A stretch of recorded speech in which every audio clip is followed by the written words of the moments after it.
세상에 떠도는 기묘한 괴담들. 첫 번째 이야기. 죽은 자가 걸어가고 있는 길. 나는 그것을 죽은 자의 길이라고 부르고 있다. 초등학교 6학년 때의 일이다.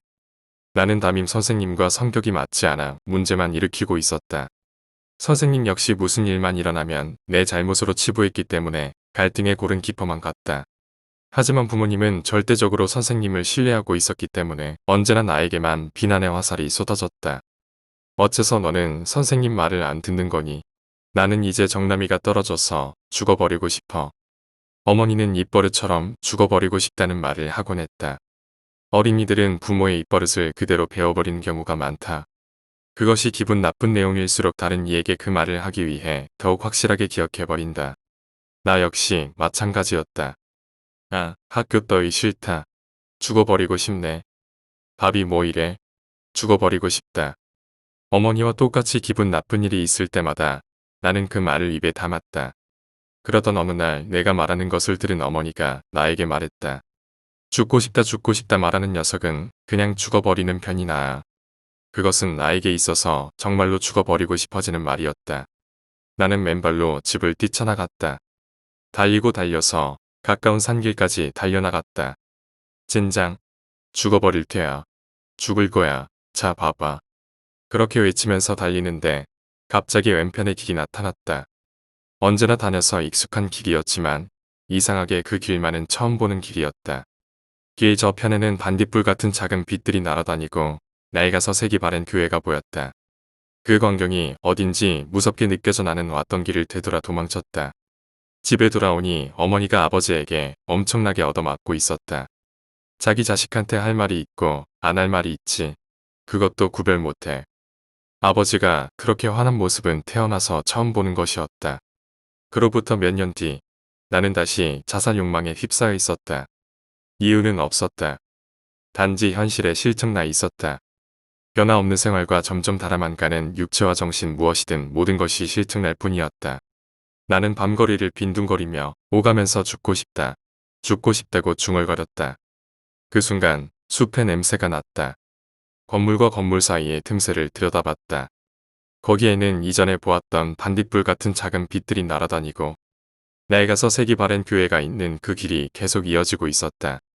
그때 나는 그것이 죽고 싶어하는 인간을 유혹하는 게 죽은 자의 길이라는 것을 알아차렸다. 나는 인파를 밀어헤치고 그 길로부터 도망쳤다. 그 순간만은 죽는 것이 너무나도 무서웠다. 사람은 죽음이 다가올 때가 돼서야 드디어 살아있는 것의 소중함을 느끼는 것인지도 모른다. 그로부터 10여 년의 시간이 흘렀다. 나는 지금도 때때로 그 길을 본다. 옛날과 다른 점이 있다면 저 편 교회의 문이 서서히 열리고 있다는 것일까? 언젠가 그 문이 활짝 열리는 날이 오는 것일지도 모른다. 두 번째 이야기. 나는 영감이 없다. 나는 전혀 영감이 없습니다. 그렇지만 단 한 번 무서운 일을 겪은 적이 있습니다. 그날은 아버지가 밤이 늦도록 돌아오지 않으셔서 나는 남동생과 함께 자고 있었습니다. 밖에는 비가 마구 쏟아지고 있었습니다. 그리고 그날 밤 기분 나쁜 꿈을 꿨습니다. 마치 TV를 보고 있는 것 같은 꿈이었습니다. 무척 행복해 보이는 남자와 여자의 일상이 나오고 있었습니다. 둘 다 내가 모르는 사람입니다. 아, 행복한 나날을 보내고 있구나라고 생각했습니다. 그런데 어느 비가 쏟아지는 장면으로 바뀌며 어딘지 모를 돌계단 위에서 그 두 사람이 싸우기 시작했습니다. 그리고 옥신각신하던 끝에 남자는 여자를 밀쳐버렸습니다. 위험해. 라고 생각한 순간 여자는 떨어져 버렸습니다. 그러나 아직 숨이 붙어 있는 것인지 구부러진 팔을 곧게 폈습니다. 그리고 약, 자나, 속, 개, 라고 말하며 웃은 것 같은 느낌이 들었습니다. 거기서 꿈은 끝났습니다. 그렇지만 나는 아직도 어딘가의 어둠 속에 서 있었습니다.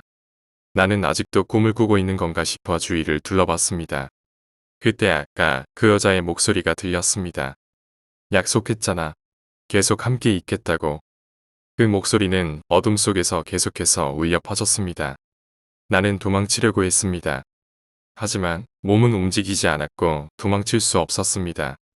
그리고 뒤에서는 여자가 다가오는 기척이 느껴졌습니다. 그 기척이 바로 등 뒤까지 다가왔습니다. 안 돼. 이제 잡혀버려. 라고 생각했을 때 남동생의 목소리가 들리고 나는 눈을 떴습니다. 남동생은 무척 당황한 듯한 표정을 짓고 있었습니다. 와야, 무슨 일이니? 내가 묻자 동생은 무서워하며 말을 꺼냈습니다. 이상한 꿈을 꿨어. 모르는 여자랑 남자가 있었는데 여자가 죽어버렸어. 정신을 차리니까 어두운 곳에 혼자 서 있었어. 그런데 저쪽에서 누나가 달려오는 거야. 누나 뒤에는 아까 그 여자가 있었고 누나는 나한테 손을 뻗치고 있어서 내가 달려갔더니 잠에서 깼어. 누나는 그런 꿈 안 꿨어? 남동생의 말을 듣고 나는 어안이 벙벙할 수밖에 없었습니다. 나중에 이야기를 영감이 있는 친구에게 했더니 또 그런 일이 있으면 안 돼. 라고 말하고 부적을 건네줬습니다. 그래서 요즘 그런 꿈은 꾸고 있지 않습니다. 그 여자는 나에게 무엇을 말하고 싶었던 걸까요? 그때 남동생이 내 손을 잡지 않았다면 나는 어떻게 되었을까요? 세 번째 이야기, 지하철. 나는 일 때문에 이사를 자주 다닙니다. 하지만 아파트는 위층에서 들리는 소리가 거슬리기 때문에 주로 단독주택을 빌려서 생활하고 있습니다. 이 일은 작년에 이사했던 집에서 있었던 일입니다. 그 집은 지은 지 30년이 지난 오래된 집이었습니다. 하지만 내외장 인테리어를 새로 해서 매우 깔끔했습니다.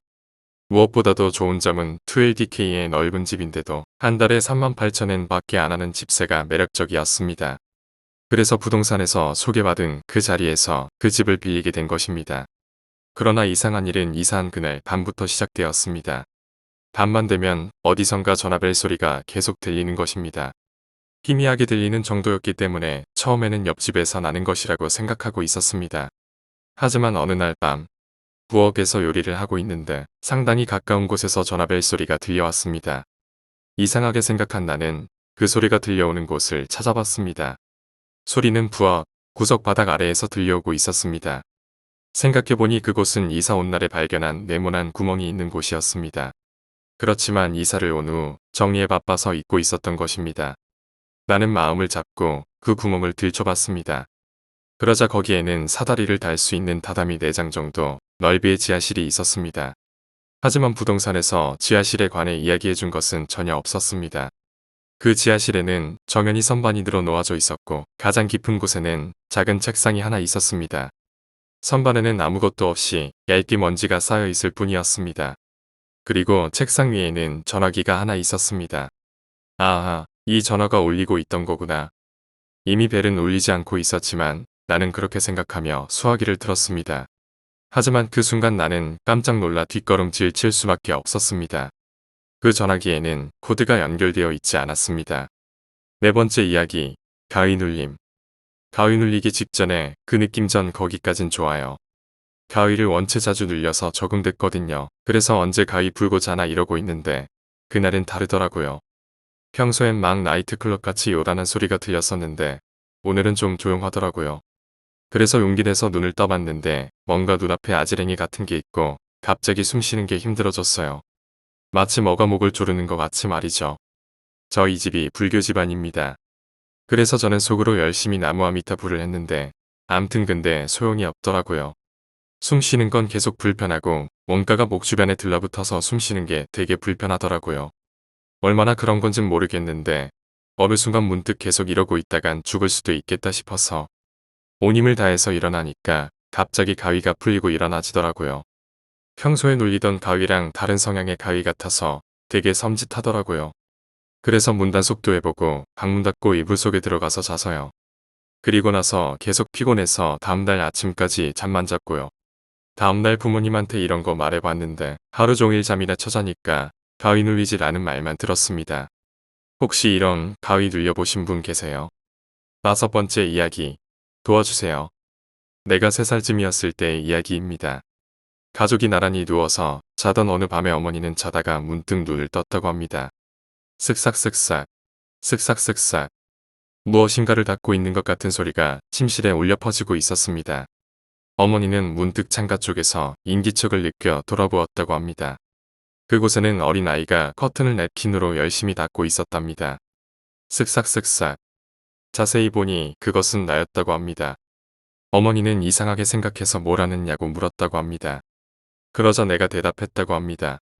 커튼에 피가 잔뜩 들러붙어 있어서 닫고 있어. 엄마, 두어줘. 저는 기억이 안 납니다만. 그다지 무서운 이야기가 아닐지도 모르지만 당사자인 저로서는 무서웠던 이야기입니다. 여섯 번째 이야기, 옆집의 여자. 새로 이사한 오피스텔 옆집에는 40대 정도의 여자가 산다. 무척이나 내 스타일이어서 며칠간 관심 있게 보았는데 아무래도 혼자 사는 것 같다. 평소에는 사람 소리가 들리지 않을 정도로 조용히 살고 있지만 주말이 되면 남자친구가 항상 오는 것 같다. 처음에는 부러웠다. 옆방에서 들리는 대화 소리에 질투가 났다. 그런데 이상한 생각이 들었다. 대화가 매번 같은 느낌이다. 오래된 커플은 할 말이 없다는데 아무래도 그런 걸까? 오늘은 어디 갈까? 응. 드라이브라도 갈까? 응. 그러면 도시락이라도 가져가자. 이윽고 집을 나가는 소리가 난다. 자동차 엔진 소리가 들리지 않기에 근처 주차장에 세워둔 모양이다. 며칠 뒤 퇴근하고 집에 도착하니 사람들이 많이 모여 있다. 주변 사람들뿐만 아니라 경찰도 있었다. 올라가 보니 옆집에 경찰과 감식관이 와 있었다. 들것에 들려 시신이 운반되고 있었다. 이어서 경찰이 오래된 카세트 레코더를 들고 간다. 그제야 주말에 대화가 같았던 이유를 알게 되었다. 일곱 번째 이야기, 나의 이웃. 이것은 실화입니다. 대학을 졸업하게 되어서 4년간 살았던 맨션에서도 나가기로 했다. 여러 가지 일이 잔뜩 있었지만 이제 와서 보면 모두 즐거운 추억이다. 나는 옆집에 사는 미인 누나를 혼자서 몰래 짝사랑하고 있었다. 그리고 아래층에 사는 작업복 차림의 아저씨는 언제나 별 이야기도 하지 않고 환한 얼굴만 하고 있었다. 그렇지만 사실은 자전거 체인을 고쳐주기도 하는 좋은 사람이었다. 여러 추억을 떠올리며 감회에 젖는다. 이윽고 집 주인이 찾아온다. 열쇠를 돌려줬다. 그런데 아저씨, 다음 사람은 언제 들어오나요? 응. 아니, 그러니까 다음에 이 집에 살 사람이요. 아, 이 맨션은 이제 헐어버릴 겁니다. 네. 하지만 아직 살고 있는 사람들이 있잖아요. 무슨 소리십니까? 이 맨션에는 2년 전부터 당신 혼자 살고 있었잖아요.